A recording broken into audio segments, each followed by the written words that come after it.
Hello students, welcome to my YouTube channel Hari the Maths Guru. Students, today we are going to discuss the solution of Engineering Mathematics second question paper, which is for BTech branch BTech course.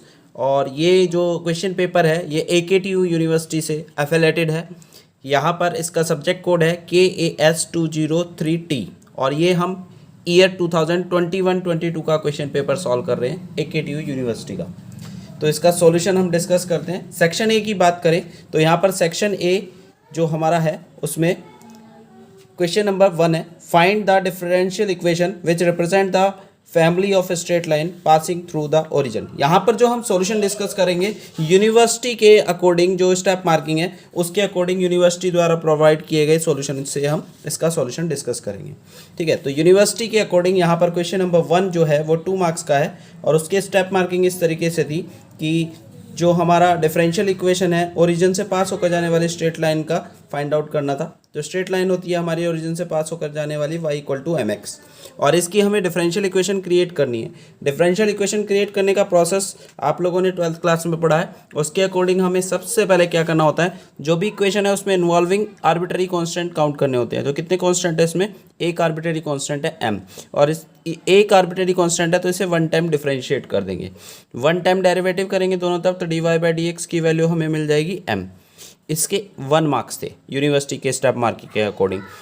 फिर हमें m को eliminate करना होता है differential equation create करने के लिए। तो इस m को यहाँ पर रिप्लेस कर देंगे इन दोनों इक्वेशन से, जो ओरिजिनल थी और जो डिफरेंशिएट करके आई, दोनों में से m को एलिमिनेट करना होता है। तो ये m की वैल्यू हम यहाँ पर पुट कर देंगे, सिंप्लीफाई करेंगे, ये हमारे पास डिफरेंशियल इक्वेशन क्रिएट हो जाएगी x dy - y dx = 0। तो इसके हमारे पास 2 मार्क्स इस तरीके से डिस्ट्रीब्यूटेड थे।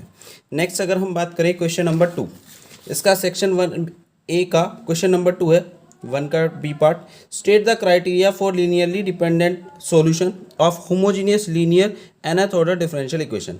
मीन्स यहाँ पर किसी भी डिफरेंशियल इक्वेशन के लीनियर इंडिपेंडेंट सॉल्यूशन का क्राइटेरिया बताना है कि क्या कंडीशन होती है जिससे कि हमें आइडेंटिफाई हो जाता है कि सॉल्यूशन जो है वो लीनियरली इंडिपेंडेंट है। लीनियरली इंडिपेंडेंट सॉल्यूशन का मतलब एक दूसरे के मल्टीपल ना हो। जैसे डिफरेंशियल इक्वेशन कोई है तो उसका सॉल्यूशन अगर y = e⁻x बन रहा है और y = 2e⁻x भी उसे सेटिस्फाई कर रहा है, तो ये जो दोनों सॉल्यूशन है डिफरेंशियल इक्वेशन के होंगे तो सॉल्यूशन। अगर y = e⁻x भी सेटिस्फाई कर रहा है और y = 2e⁻x भी सेटिस्फाई कर रहा है तो ये दोनों ही डिफरेंशियल इक्वेशन के सॉल्यूशन होंगे।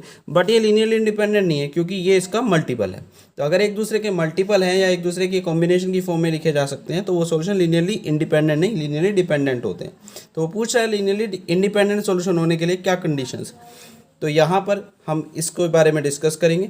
कंडीशंस ये हैं कि अगर डिफरेंशियल इक्वेशन के solution y1 y2 y3 y अगर डिफरेंशियल इक्वेशन के सॉल्यूशंस हैं तो लीनियरली इंडिपेंडेंट सॉल्यूशन अगर हैं वो चेक करना है तो हमें उसका रॉन्स्किन चेक करना होता है। इसे बोलते हैं रॉन्स्किन। रॉन्स्किन अपने आप में एक डिटर्मिनेंट होता है। अगर हमारे पास solution y1 y2 y3 yn है, डिफरेंशियल इक्वेशन के solutions y1 y2 y3 and so on yn है तो लीनियरली डिपेंडेंट है या नहीं वो सॉल्यूशन चेक करने के लिए हमें जस्ट इतना काम करना होता है कि उस डिफरेंशियल इक्वेशन में ये डिटरमिनेंट चेक करना होता है जिसे हम रॉन्स्किन बोलते हैं, जिसमें फर्स्ट रो में y1 y2 y3 yn आ जाएंगे जो भी हमारे पास फंक्शन है। सेकंड में इसके derivative y1 dash y2 dash y3 dash and so on yn dash, और इसी तरीके से थर्ड में डबल डेरिवेटिव और nth में n time derivative y1 y2 का n time derivative and yn का n टाइम। तो ये जो डिटरमिनेंट बनकर आता है इसे रॉन्स्किन बोलते हैं। और अगर ये रॉन्स्किन अगर नॉन ज़ीरो आ जाए तो हमारे पास जो सॉल्यूशंस हैं ये डिफरेंशियल इक्वेशन के जो function y1 y2 y3 yn इसके सॉल्यूशन बने ये सारे लीनियरली इंडिपेंडेंट कहलाते हैं। तो यहाँ पर इस तरीके से इसको लिखने के हमारे पास यूनिवर्सिटी ने मार्किंग डिस्ट्रीब्यूशन किया था 2 मार्क्स।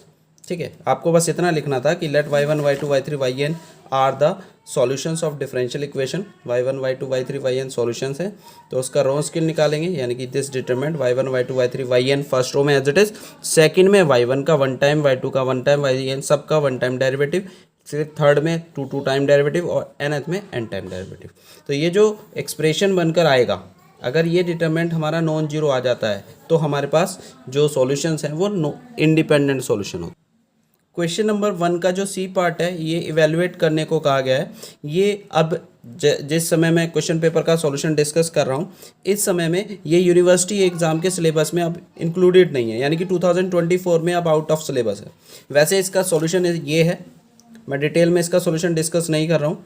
आपको अगर डाउट है तो यहाँ पर इसका सॉल्यूशन देख सकते हैं। ये इसका सॉल्यूशन है। हमें क्वेश्चन में पूछा गया है कि ये इंटीग्रल इवेलुएट करना है, तो 2024 में ये सिलेबस से आउट हो चुका था ये पार्ट। तो इसमें इंटीग्रल इवेलुएट करना है, ये गामा फंक्शन से सॉल्व होगा और गामा फंक्शन की हेल्प से हमने सॉल्व किया ये। तो यूनिवर्सिटी के अकॉर्डिंग इंटीग्रल फॉर्म में लिखने का 1 और उसको सिंप्लीफाई करके इसकी वैल्यू फाइंड आउट करने के 1 मार्क्स डिस्ट्रीब्यूटेड थे। नेक्स्ट अगर हम बात करें क्वेश्चन नंबर 1 के डी पार्ट की, 1 का डी पार्ट में कहता है find the volume of the solid obtained by rotating the ellipse about x axis. इस एलिप्स को एक्स एक्सिस के अबाउट रोटेट कराने से जो वॉल्यूम जनरेट होगा वो हमें फाइंड आउट करने को क्वेश्चन में कहा गया। तो ये भी अब सिलेबस में नहीं है क्योंकि ये 2021-22 का क्वेश्चन पेपर है और हम 24 में इसका सॉल्यूशन डिस्कस कर रहे हैं। तो इस समय यूनिवर्सिटी एग्ज़ाम के क्वेश्चन पेपर सिलेबस में ये इंक्लूडेड नहीं है, तो इसको हम सॉल्यूशन डिस्कस नहीं कर रहे हैं। मैं आपको सॉल्यूशन दिखा देता हूँ। पर यूनिवर्सिटी के अकॉर्डिंग सॉल्यूशन इसका ये था, हमें यहाँ वॉल्यूम फाइंड आउट करना था। तो वॉल्यूम का फार्मूला होता है 2 × πy² dx, क्योंकि यहाँ पर सिमेट्री है एक्स एक्सिस के अबाउट, तो इसलिए ट्वाइस से इंटू हुई और इसके बाद फिर हमने इसका इंटीग्रल करके सॉल्व करके वैल्यू निकाली। इंटीग्रल फॉर्म में लिखना, इसके 1 मार्क्स थे, आंसर तक पहुँचने के 1 मार्क्स, इस तरीके से डिस्ट्रीब्यूशन। अब हम आते हैं क्वेश्चन नंबर 1 का ई पार्ट। क्वेश्चन कहता है test the series sigma n goes to 1 to infinity 1/n sin 1/n। इस सीरीज़ की कन्वर्जेंसी को चेक करना है, ये सीरीज़ कन्वर्जेंट है या डाइवर्जेंट। तो ये हमारे सिलेबस में इंक्लूडेड पार्ट है, बाकी सब इंक्लूडेड है सेक्शन ए के पार्ट। तो इसका सॉल्यूशन अगर हम डिस्कस करें तो यूनिवर्सिटी के अकॉर्डिंग जो इसका सॉल्यूशन है उसमें 1/n sin 1/n को हमें चेक करना था। ये हमारा un है, सीरीज़ का n टर्म, इसे हमने un कंसिडर कर लिया और इसको हम साइन की सीरीज़ से एक्सपेंड करें, क्योंकि साइन एक्स की सीरीज़ हम जानते हैं। साइन एक्स की सीरीज़ क्या होती है? साइन एक्स की सीरीज़ होती है x minus x³ 3 factorial plus x⁵ 5/5 factorial and so on. तो यहाँ पर x की प्लेस पर 1/n है, तो हमने इसे un की वैल्यू जो ये nth से सिग्मा नोटेशन में दिया होता है, ये nth टर्म होती है, ये un होता है, ये अंदर वाले टर्म un हो गई। इसको हमने साइन 1/n को हमने एक्सपेंड कर लिया साइन x की सीरीज़ से, x की प्लेस पर 1/n है, तो ये सीरीज़ हमारी एक्सपेंशन हो जाएगी। उसके बाद हमने इसमें से देखा 1/n कॉमन आ रहा है, तो जैसे ही 1/n कॉमन लेंगे तो ये 1/n ऑलरेडी है, तो ये हमारा 1/n² बन जाएगा। और जो हमारा टेस्ट कहता है पी वो कंपैरिजन टेस्ट, वो ये कहता है कि अगर सीरीज़ की nth टर्म में से 1/n की पावर p की फॉर्म कॉमन आ सकती है तो कंपैरिजन टेस्ट का क्वेश्चन होगा। तो यहाँ पर हमने 1/n कॉमन लिया तो बाहर आकर 1/n² बन जाएगा। इसका मतलब ये 1/n की पावर p की टर्म कॉमन आ रही है, तो इसका मतलब ये कंपैरिजन का क्वेश्चन है। तो इसमें हमें vn मिल गया, un हमारा ये था, 1/n कॉमन आने के बाद जो टर्म बची दोनों को डिवाइड किया और उसमें लिमिट लगा देते हैं n tends to infinity. Comparison test यही कहता है, लिमिट लगाई n टेंड्स टू इन्फिनिटी पर, ये हमारा 1 आ जा रहा है। और अगर लिमिट जो भी आए वो फाइनाइट और नॉन जीरो आता है तो कंपैरिजन टेस्ट ये कहता है कि दोनों सीरीज़ का नेचर सेम होगा, या तो दोनों कन्वर्जेंट होंगी या दोनों डाइवर्जेंट होगी। पर हमारी जो सीरीज़ vn वाली है, जो vn वाली हमने ये जो सीरीज़ बनाई है 1/n² वाली, इसमें ये इस 1/n की पावर p की फॉर्म में था, तो इसमें p कंपेयर करें तो कितना आ रहा है 2। और इसके लिए ऑक्सिलरी सीरीज़ लग जाएगी, वो ये कहती है कि अगर 1/n की पावर p यानी कि p सीरीज़ की फॉर्म है और p > 1 है तो सीरीज़ कन्वर्जेंट होती है, लेस देन 1 है तो सीरीज़ डाइवर्जेंट होती है। तो हमारी ये सीरीज़ p > 1 आ रहा है, 2 आ रहा है, तो क्या होगी? कन्वर्जेंट। और कंपैरिजन टेस्ट से हम पहले ही बता चुके हैं दोनों सीरीज़ एक जैसी हैं, इसका मतलब un वाली जो गिवन सीरीज़ है वो भी कन्वर्जेंट होगी। तो इस तरीके से ये हमारा 1 का ई पार्ट क्वेश्चन पेपर का सॉल्व हो जाता है। नेक्स्ट क्वेश्चन नंबर 1 का एफ पार्ट क्या कहता है? Find the constant when f(x) is equal to 1 plus mod x is expanded in Fourier series in the interval -3 to 1। तो इसमें कांस्टेंट टर्म फाइंड आउट करनी है। अगर इस फंक्शन को एक्सपेंड किया जाए फोरियर सीरीज में, इंटरवल -3 से 3 दिया हो, तो हमें इसके कांस्टेंट टर्म फाइंड आउट करनी है। और तो यहाँ पर फोरियर सीरीज एक्सपेंशन हमसे क्वेश्चन में पूछा गया था। फंक्शन हमारा था f(x) = 1 plus mod x interval था -3 से 3 का, तो फोरियर सीरीज एक्सपेंशन में कांस्टेंट टर्म पूछी गई थी। तो फोरियर सीरीज एक्सपेंशन होता क्या है, एफ(x) = a0/2 plus summation n goes to 1 to infinity an cos n pi x by l plus summation n goes to 1 to infinity bn sin n pi x by l। ये formula लगता है अगर interval की length 2 ना होकर कोई भी और इंटरवल हो। तो यहाँ पर यानी कि इंटरवल या तो 0 से 2 हो या -π से π हो, इन्हें छोड़कर कोई और इंटरवल हो, दोनों को छोड़कर, तो ये फार्मूला लगता है। तो हमारे पास जो इंटरवल था वो इन दोनों में से कोई नहीं था, इंटरवल था -3 से 3 का, जिसमें क्वेश्चन के लिए कहा गया कांस्टेंट टर्म निकालने को। तो हम यहाँ पर ये फार्मूला अप्लाई करेंगे। इस फार्मूले में अगर हम गौर से देखें, ध्यान से देखें, तो कांस्टेंट टर्म पूछ रहा है सीरीज एक्सपेंशन में। कांस्टेंट टर्म वो होगी जिसमें एक्स इन्वॉल्व ना हो। हम देख रहे हैं ये पूरी सीरीज की इस एक्स टर्म में हर टर्म में एक्स इन्वॉल्व होगा, इसमें भी एक्स इन्वॉल्व होगा, बट इसमें एक्स इन्वॉल्व नहीं है। दैट मीन्स कांस्टेंट टर्म कौन सी है, a0/2, और इसके लिए हमें a0 की ज़रूरत पड़ेगी। और a0 का फार्मूला क्या होता है, a0 होता है 1/L इंटीग्रल, जो लिमिट क्वेश्चन में इंटरवल दी है वो रखती हैं, इंटू f(x) dx।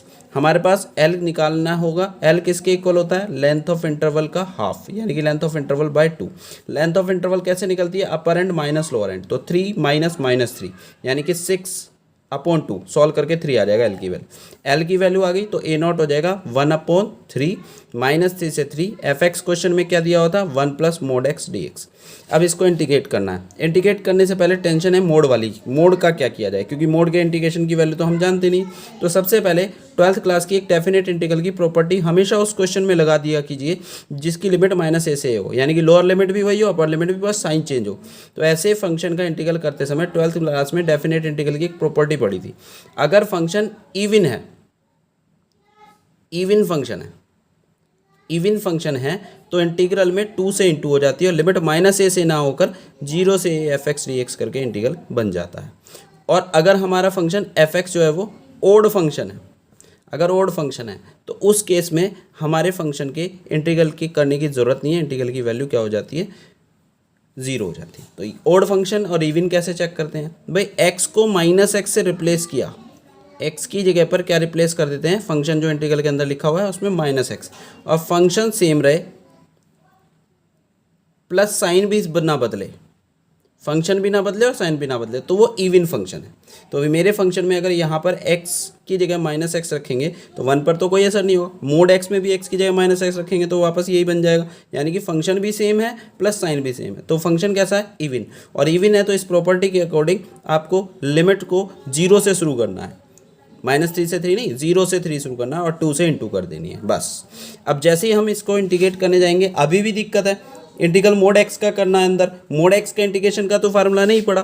तो हम ये तो जान रहे हैं कहने कि इंटीग्रल की लिमिट क्या है, 0 से 3, यानी कि x 0 से 3 के बीच में है, और हम जानते हैं कि x 0 से 3 के बीच में तो x तो पॉजिटिव हुआ, पॉजिटिव नंबर का मोड तो वही का वही आता है, यानी कि मोड x लिखो या x लिखो, पॉजिटिव नंबर के लिए तो वैल्यू सेम रहती है। तो x जब 0 से 3 के बीच में है, यानी कि x पॉजिटिव है, तो मोड x को हम x लिख सकते हैं, तो मोड अब रिमूव हो गया। उसके बाद अब हम इसे इंटीग्रेट कर देते हैं, dx को अंदर ले जाएंगे तो इसका x हो जाएगा, x का इंटीग्रेशन x²/2। लिमिट हमारे पास क्या है, 0 से 3, इसमें लिमिट रिप्लेस कर देंगे तो सिंप्लीफाई करके a0 की वैल्यू हमारे पास कितनी आ जा रही है, 5 आ जा रही है। और हमने अभी देखा था कांस्टेंट टर्म फोरियर सीरीज के लिए क्या होती है, a0/2, तो a0 की वैल्यू 5 थी तो आंसर हो जाएगा 5/2। यूनिवर्सिटी के अकॉर्डिंग इसका सॉल्यूशन अगर हम ऑब्जर्व करें तो इस क्वेश्चन में यहाँ पर सॉल्यूशन इसका यूनिवर्सिटी के अकॉर्डिंग अगर हम देखें तो वो ये है 1 का f पार्ट। तो इसमें कह रहा है a0 = 2/3, ये हमने फार्मूला लगाया तो इसके a0 निकालने के 5 मार्क्स, 2 मार्क्स का था ना, 1 मार्क्स है। और उसके बाद कांस्टेंट a0/2 ये टर्म निकालने के, ये 1.5 मार्क्स a0 निकालने के और हाफ मार्क्स फिर ये a0/2 की वैल्यू निकालने के। इस तरीके से 2 मार्क्स कंप्लीटली डिवाइडेड था यूनिवर्सिटी के अकॉर्डिंग। अब हम डिस्कस कर रहे हैं सॉल्यूशन क्वेश्चन नंबर 1 का जी पार्ट। 1 का जी पार्ट कहता है show that fz = z + 2z bar is not analytic anywhere in complex plane. हमें शो करना है कि ये जो फंक्शन है वो कॉम्प्लेक्स प्लेन के किसी भी पार्ट में एनालिटिक नहीं है। तो यहाँ पर हम 1 का जी पार्ट सॉल्व करने सॉल्यूशन डिस्कस कर रहे हैं। क्या क्वेश्चन क्या था, show that fz = z + 2z bar is not analytic anywhere in the complex plane. तो ये फंक्शन कॉम्प्लेक्स प्लेन के किसी भी पार्ट में एनालिटिक नहीं है, ये हमें शो करना है। और हमने पढ़ा है एनालिटिक फंक्शन नहीं होता अगर वो CR इक्वेशन को सेटिस्फाई ना करे, तो वो कहीं पर भी एनालिटिक नहीं होता। अगर सेटिस्फाई कर जाए तो हो भी सकता है, नहीं भी, बट अगर सी आर इक्वेशन सेटिस्फाई नहीं होती है तो एनालिटिक नहीं होता। कोची रीमान इक्वेशन कहते हैं सी आर को। तो कोची रीमान इक्वेशन है क्या, वैसे उसके बारे में जान लेते हैं कि अगर हम बात करें सी आर इक्वेशन, तो सी आर इक्वेशन याद रखने का सिंपल सा तरीका, यू एक साइड लिखो, वी एक साइड, फिर से लिखो यू और वी, ठीक है, इधर एक्स के रेस्पेक्ट में डेरिवेटिव और इधर वाई के रेस्पेक्ट में पार्शियल डेरिवेटिव। इसको पलट दो दूसरी इक्वेशन में, यहाँ वाई के रेस्पेक्ट में और इधर एक्स के रेस्पेक्ट में, और माइनस का साइन इसमें लगा दो, ऊपर वाले में प्लस नीचे माइनस। तो ये दोनों इक्वेशन को कॉची रीमान इक्वेशन कहते हैं कंबाइंड रूप से। तो हमारा जो क्वेश्चन है इसमें हमें एनालिटिक नहीं है शो करना है। तो एनालिटिक नहीं तब होगा जब सी आर इक्वेशन ना सेटिस्फाई, यानी कि इन दोनों में से कम एक इक्वेशन नॉट इक्वल हो जाए, दोनों भी हो जाए तो भी एनालिटिक नहीं होगा। तो हमने उसके लिए यू और वी चाहिए होता है, और यू किसके इक्वल होता है, एफ जेड बराबर होता है यू प्लस वी के। एफ जेड किसके बराबर होता है, यू प्लस आई वी के।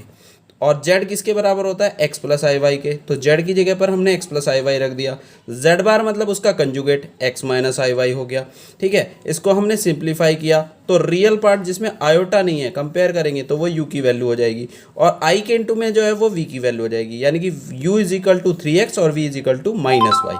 अब इसे हमें चेक करना है कि सी आर इक्वेशन सेटिस्फाई है या नहीं, तो उसके लिए चारों डेरिवेटिव निकालने पड़ेंगे, यानी कि u का x के रेस्पेक्ट में भी और y के में भी। तो x के रेस्पेक्ट में पार्शियल डेरिवेटिव करेंगे u का 3 आ जाएगा, y के रेस्पेक्ट में पार्शियल डेरिवेटिव करेंगे, y इन्वॉल्व नहीं है तो यानी कि कांस्टेंट है, कांस्टेंट का डेरिवेटिव 0।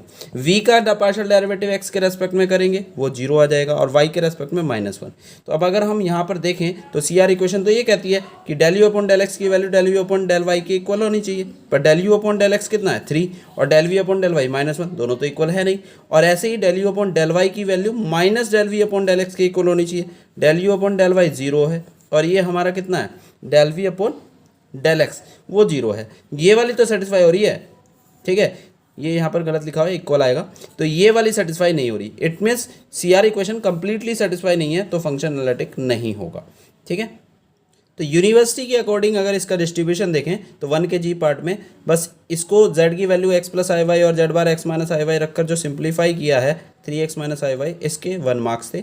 उसके बाद सी आर इक्वेशन सेटिस्फाई कराकर नॉट सेटिस्फाई दिखाकर यहाँ पर ये 1 मार्क्स थे। तो इस तरीके से 1 + 1 2 मार्क्स यूनिवर्सिटी डिस्ट्रीब्यूशन था सॉल्यूशन इसका, स्टेप मार्किंग। उसके बाद अगर हम बात करें नेक्स्ट क्वेश्चन 1 का जी पार्ट डिस्कस किया। अब वो कह रहा है find the image of mod z minus 2i equal to 2 under the mapping w is equal to 1/z। ये एक सर्कल है z minus 2i, mod z minus 2i equal to 2, इसकी इमेज इस transformation w is equal to 1/z के respect में find कर। Image पता करने का प्रोसेस क्या होता है भाई, जो इमेज पता करने का प्रोसेस है कि देखो मैपिंग क्या कर रही है, w को z में या z को w में ट्रांसफॉर्म करती है।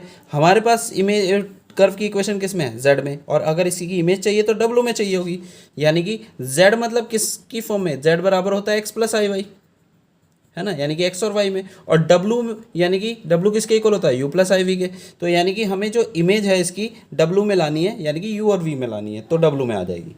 तो उसके लिए हमें क्या करना होगा भाई, z से w में लानी है, यानी कि x y को u v में बदलना है, तो x और y की वैल्यू पता होनी चाहिए ना। तो x और y की वैल्यू पता करने के लिए हमारे पास ट्रांसफॉर्मेशन क्या दी है, w is equal to 1/z, उससे हमने z निकाल लिया, z कितना हो जाएगा 1/w। z की वैल्यू किसके इक्वल होती है, x प्लस आई वाई के, w की value u plus i v के, तो कंजुगेट मल्टीप्लाई करी ऊपर नीचे u प्लस आई वी की, तो ये हमारी वैल्यू आ जाएगी। इसको u square plus v square को दोनों के अलग अलग डिवाइड में लिया तो x निकल गया और y निकल गया। जैसे ही x और y निकल गया तो हमारे कर्व की इक्वेशन थी क्या, जिसकी इमेज पता करनी है, z minus 2i equal to 2, mod z minus 2i equal to 2। तो इसमें z की वैल्यू रखी कितनी होती है x प्लस आई वाई, और इसको मोड को सिंप्लीफाई कर लिया। मोड क्या होता है, किसी भी नंबर का रियल पार्ट का स्क्वायर प्लस इमेजिनरी पार्ट का स्क्वायर। यहाँ पर रियल पार्ट क्या है, x का स्क्वायर प्लस इमेजिनरी पार्ट जो i के इंटू में, यानी कि y माइनस 2 का स्क्वायर का अंडर रूट आता, ठीक है। मोड के मोड ये होता है x प्लस आई वाई अगर है, x प्लस आई वाई अगर है तो उसका मोड किसके इक्वल होता है, root of x square plus y square के इक्वल होता है। पर यहाँ रियल पार्ट x होता है और इमेजिनरी पार्ट जो i के इंटू में, तो ये सिंप्लीफाई करके हमारे पास रूट आना चाहिए था, पर हमें रूट हटाना था, स्क्वायरिंग कर दिया, ठीक है। अब ये x की फॉर्म में और y की फॉर्म में आ गया, पर वो इमेज चाह रहा है इसकी, यानी कि u और v में चाह रहा है, तो हमें एक्स को रिप्लेस कर दिया, ये जो ट्रांसफॉर्मेशन से पता करा था u upon u square plus v square, और वाई की वैल्यू रिप्लेस कर दी minus v upon u square plus v square. ये हमने इसके रिप्लेस पर रिप्लेस किया, थोड़ा सिंप्लीफाई किया, सॉल्व करके हमारे पास वैल्यूज़ ये बन जाती हैं, और यहाँ से हमें मिल जाता है ये एक इक्वेशन मिल जाती है। तो ये हमारे पास 4v = 1 ये हमारी रिक्वायर्ड इमेज हो गई। तो यूनिवर्सिटी के अकॉर्डिंग इसकी डिस्ट्रीब्यूशन मार्किंग का क्या था भाई, z = 1/w हमने सॉल्यूशन में लिखा था, यहाँ से x और y निकाला था, इसके 1 मार्क्स थे। उसके बाद ये जो आगे का हमने काम किया है, बाकी रिमेनिंग काम करने का स्टेप्स के, उसके 1 मार्क्स और इंक्लूडेड थे। तो इस तरीके से 1 + 1 2 मार्क्स। नेक्स्ट देखते हैं क्वेश्चन नंबर 1 का आई पार्ट। ये कहता है expand fz = e⁻z/z-2 in Laurent series about z = 2। तो इस फंक्शन को हमें लॉरेंट सीरीज एक्सपेंशन करना है अबाउट z = 2 के रेस्पेक्ट में। z = 2 के रेस्पेक्ट में लॉरेंट सीरीज एक्सपेंशन मतलब z-2 की पावर में एक्सपेंशन करना है। ठीक है, तो करते हैं एक्सपेंशन। तो लॉरेंट सीरीज या कोई भी सीरीज एक्सपेंशन करने के लिए, टेलर हो या लॉरेंट हो, हमें हमेशा जो एक्सपेंशंस नोन हैं उनका यूज़ करना होता है क्वेश्चन को करने के लिए। ऐसे लॉरेंट का सीरीज एक्सपेंशन का थ्योरम या फार्मूला भी है, बट उससे करेंगे तो क्वेश्चन काफ़ी कॉम्प्लिकेटेड हो जाता है। तो इसलिए हम उसका एक्सपेंशन के लिए हम सीरीज एक्सपेंशन जो जानते हैं, जैसे साइन एक्स की सीरीज, कॉस एक्स की सीरीज, e⁻x की सीरीज, उनका यूज़ करते हैं। तो यहाँ पर क्वेश्चन में देखकर क्लियर हो जाना चाहिए कि e की पावर है तो e⁻ का एक्सपेंशन यूज़ होगा, और e⁻x का एक्सपेंशन आपको याद होना चाहिए। वो होता है 1 + x/1 factorial plus x² 2 factorial plus x³ 3 factorial and so on. तो ये एक्सपेंशन होता है। तो यहाँ पर इस फॉर्म को बनाना होगा पहले। न्यूमरेटर में हमारे पास e⁻z/z-2 है, दोनों की डिग्री सेम है। न्यूमरेटर में अगर डिग्री सेम होती है किसी फ्रैक्शन की तो पहले उसे प्रॉपर फ्रैक्शन में बदला जाता है, इट मीन्स डिवाइड किया जाता है। तो हमें z-2 बनाने के लिए हमने ऊपर z/z-2 था, इसमें z-2 बनाने के लिए इसे z/z-2 को हम ऐसे लिख सकते हैं z-2 + 2/z-2। अब इसको दोनों के डिवाइड में लिख दिया। एक बार z-2 को z-2 के डिवाइड में ले जाएंगे तो ये 1 आ जाएगा, और इसके डिवाइड में ले जाएंगे 2/z-2। तो वो e की पावर में बना 1 + 2/z-2। इसमें से हमने e की पावर 1 को अलग सेपरेट कर लिया, बाकी e की पावर 2/z-2 को अलग इंटू में लिख लिया। e अलग इंटू e⁻2/z-2, ये एक्सपेंशन आ गया, ये टर्म आ गई। उसके बाद अब ये e की पावर x की फॉर्म बन गई है, तो इसे e की पावर x की सीरीज़ हमारी क्या थी वो बताया था अभी मैंने, 1 + x/1 factorial plus x² 2 factorial plus x³ 3 factorial, है ना। तो ये x की प्लेस पर ये टोटल टर्म है, तो इसको इसकी प्लेस पर रिप्लेस करते हुए ये सीरीज़ एक्सपेंशन हमने फाइंड आउट कर लिया। तो ये जो सीरीज़ एक्सपेंशन है, क्योंकि ये z-2 की पावर में है और नेगेटिव पावर आ रही है, यानी कि z-2 अपॉन में आ रहा है, तो इसलिए ये कैसी सीरीज़ बनी, लॉरेंट सीरीज़। और अगर ये ऊपर न्यूमरेटर में ही बनती, अपॉन में z-2 की कोई टर्म नहीं होती, तो ये टेलर सीरीज़ एक्सपेंशन बनती। यही क्वेश्चन में पूछा गया था। अब यूनिवर्सिटी के अकॉर्डिंग इसकी मार्किंग देख लेते हैं।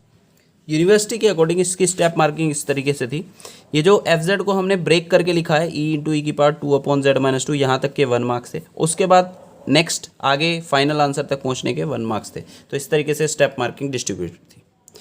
यूनिवर्सिटी ये जो पेपर हम सॉल्व कर रहे हैं 2021-22 का, तो ये क्वेश्चन पेपर आपका 100 मार्क्स का हुआ करता था तब, इसलिए सेक्शन ए में तब 7 क्वेश्चन ना होकर 10 क्वेश्चंस हुआ करते थे।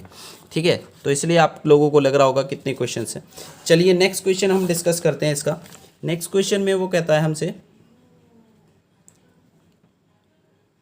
Discuss the nature of singularity of cot πz/z-a का whole square at z = a and z = infinity. ये एक फंक्शन दिया हुआ है cot πz/z-a का होल स्क्वायर। इसकी सिंगुलैरिटी का नेचर बताना है z = a पर और z = इन्फिनिटी पर क्या टाइप का, किस टाइप का नेचर होगा। तो यहाँ पर हमारे पास फंक्शन था cot πz/z-a का होल स्क्वायर। तो किसी भी फंक्शन की सिंगुलैरिटी फाइंड आउट करने के लिए और types of nature of singularity identify करने के लिए सबसे पहले उसको रेशनल फंक्शन में अगर बनाया जा सकता है, कन्वर्ट किया जा सकता है, कन्वर्ट करते हैं p/q की फॉर्म में। तो यहाँ पर कॉट फंक्शन को हम cos/sin लिख सकते हैं। ठीक है, उसके बाद सिंगुलैरिटी या पोल्स जो होते हैं वो फाइंड आउट करने के लिए डिनोमिनेटर को 0 के इक्वल रखा जाता है। तो डिनोमिनेटर हमारा है sin πz × z-a का होल स्क्वायर। इसको हम जीरो के इक्वल रखा, जीरो के इक्वल रखेंगे तो यहाँ से जेड माइनस ए के होल स्क्वायर को जीरो रखेंगे तो जेड की वैल्यू ए आएगी, और स्क्वायर है तो इसलिए ए दो बार आएगी, ए दो बार आ रही है, इसका मतलब ये पोल हुआ और सेकेंड ऑर्डर का पोल हुआ। तो साइन पाई जेड को जीरो के इक्वल रखेंगे तो साइन पाई जेड कब जीरो होता है भाई, यहाँ से दो पॉसिबिलिटी बनी ना, एक तो बना sine pi z equal to zero हो सकता है, और एक जेड माइनस ए का whole square equal to zero. इसको जीरो रखेंगे तो साइन की वैल्यू जीरो कितने एंगल पर होती है भाई, जनरल वैल्यू एन पाई पर, और यहाँ से z equal to whole square है तो a और a, तो ये z equal to a pole हुआ कितने ऑर्डर का, क्योंकि a दो बार आ रहा है तो डबल ऑर्डर का पोल है, और यहाँ से पाई कैंसिल तो z इक्वल टू n, ये पोल हुआ सिंपल पोल, क्योंकि n यहाँ पर n पाई में n क्या होता है, इंटीजर होता है, तो यहाँ पर इंटीजर तो कुछ भी हो सकते हैं, 1 2 3 4 -1 -2 -3, तो बहुत सारे ये पोल बनेंगे। तो ये जो पोल है z इक्वल टू ए, ये तो एक फिक्स पोल है, पर z इक्वल टू एन तो बहुत सारी सीक्वेंस ऑफ पोल है ना, क्योंकि n की वैल्यू तो +-1 भी हो सकती है, +-2 भी हो सकती है, +-3 भी हो सकती है, एंड सोन, और 0 भी हो सकती है, तो ये सारे इसके पोल हुए। अब जब सीक्वेंस ऑफ पोल्स अगर मिलते हैं तो फिर हम उनका लिमिट पॉइंट निकालते हैं। तो इसका लिमिट पॉइंट अगर हम देखें तो जनरल टर्म इसकी क्या बन रही है, +-n। लिमिट पॉइंट कैसे निकालते हैं भाई, ये देखें कि लास्ट में जाकर किसकी तरफ अप्रोच करा है, यानी कि n टेंस टू इन्फिनेटिव, तो ये वैल्यू लास्ट में n इन्फिनेटिव रख दें तो कितना बनेगा, इन्फिनेटिव ही आएगा। इसका मतलब इसका लिमिट पॉइंट क्या बन रहा है पोल का, इन्फिनेटिव बन रहा है। तो एक रिजल्ट है ये कि limit point of pole is always non isolated essential singularity. तो यहाँ पर लिमिट पॉइंट जो पोल का बन रहा है वो बन रहा है इन्फिनेटिव, ये लिमिट पॉइंट बन रहा है पोल्स का, और लिमिट पॉइंट इन्फिनेटिव जो आ रहा है यानी कि ये कैसा पोल है, नॉन आइसोलेटेड एसेंशियल सिंगुलरिटी। ठीक है, तो टाइप्स ऑफ सिंगुलरिटी, एक तो z इक्वल टू ए वो डबल पोल हो गई, और z equal to infinity non isolated essential singularity. फिर से रिपीट करता हूँ, किसी भी फंक्शन की सिंगुलरिटी आइडेंटिफाई करना है तो पहले उसे रेशनल फंक्शन p/q की फॉर्म में लाना है। यहाँ पर कोट हमारा कॉस अपॉन साइन की फॉर्म में हमने लिख लिया। उसके बाद सिंगुलरिटी आइडेंटिफाई करने के लिए डिनोमिनेटर को 0 के इक्वल रखा। डिनोमिनेटर 0 के इक्वल रखने से जो सिंगुलरिटी आती है वो पोल सिंगुलरिटी होती हैं, तो इनको और इनको साइन पाई जेड और जेड माइनस ए के होल स्क्वायर को अलग अलग जीरो रखेंगे, तो जेड की वैल्यू एक तो यहाँ से सॉल्व करके एन आती है और एक आती है ए यहाँ पर होल स्क्वायर है तो दो बार आएगा यानी कि डबल पोल हुआ, और जेड इक्वल टू यहाँ से एन आया तो एक ही बार आ रहा है, ये सारे सिंपल पोल हुए। पर एन एक निश्चित नंबर कांस्टेंट फिक्स वैल्यू तो है नहीं, एन इंटीजर होता है, तो इंटीजर तो बहुत सारे होते हैं, +-1 +-2 +-3, तो यानी कि जेड इक्वल टू 0 +-1 +-2 ये सारे इसके पोल हुए। बट इसमें से एक और तरह का पोल बनता है, अगर हमारे बहुत सारे सीक्वेंस ऑफ पोल्स बनते हैं तो उनका जो लिमिट पॉइंट होता है वो भी सिंगुलरिटी बनता है। तो इन पोल्स का लिमिट पॉइंट अगर देखें, लिमिट पॉइंट मतलब लास्ट में अप्रोच करके क्या वैल्यू आएगी, ये सारे पोल्स किसकी तरफ अप्रोच कर रहे हैं, यानी कि n टेंस टू इन्फिनिटी पर, तो n टेंस टू इन्फिनिटी पर तो ये इन्फिनिटी भी हो जाएगा। तो जो ये वैल्यू आई z इक्वल टू इन्फिनिटी बनेगी लिमिट पॉइंट, वो पॉइंट रिजल्ट के according limit point of poles जो बनता है वो हमेशा एक कैसी सिंगुलरिटी होती है, नॉन आइसोलेटेड एसेंशियल। तो ये z इक्वल टू इन्फिनिटी वो पॉइंट बन रहा है जो लिमिट पॉइंट है, इसलिए नॉन आइसोलेटेड एसेंशियल सिंगुलरिटी। तो इस तरीके से हमारे दो पोल्स हुए, z equal to a, z equal to infinity, a double pole हुआ और infinity non isolated essential singularity. ठीक है, ये हमारा सेक्शन ए का सॉल्यूशन था। बाकी सेक्शन बी सी का सॉल्यूशन हम नेक्स्ट वीडियो में डिस्कस करेंगे। आज के लिए इतना। बाकी नेक्स्ट वीडियो का सॉल्यूशन जो लिंक है वो इस वीडियो के डिस्क्रिप्शन बॉक्स में मैं डाल दूँगा। ज़्यादा से ज़्यादा इसको शेयर कीजिए जिससे ज़्यादा से ज़्यादा क्वेश्चन स्टूडेंट्स का फ़ायदा हो यूनिवर्सिटी एग्ज़ाम में। अपने फ्रेंड्स में शेयर कीजिए। सब्सक्राइब किए रहेंगे चैनल को तो इससे नोटिफिकेशन आ जाएगा नेक्स्ट वीडियो का भी।